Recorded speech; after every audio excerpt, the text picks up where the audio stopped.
So this is a Bixmix patty, just cooked in a sandwich press. So if you've got one of those, presses, all you do is just put your dry mix in a bowl and then you add water as on the pack and leave that to sit until it turns into a nice kind of thick dough. Just leave it overnight, or it's fine a couple of days if you forget about it in the fridge.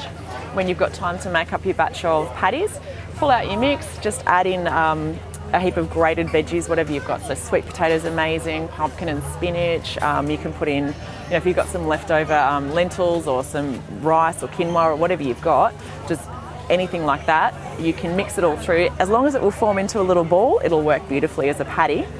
You might need to chuck in, some more spices or salt if you've put lots and lots and lots of veg and extra stuff in there. But olive oil, coconut oil, macadamia nut oil, whatever oil you like to work with, and then just mold that into your little balls and you can sandwich press it, and it's so quick and easy, beautiful for breakfast with avocado spread on top, morning tea, afternoon tea, lunch in your lunchboxes.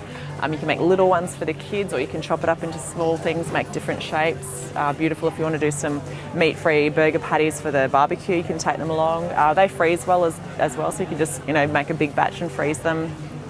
Really versatile. Good for my camping. Perfect for camping, yeah.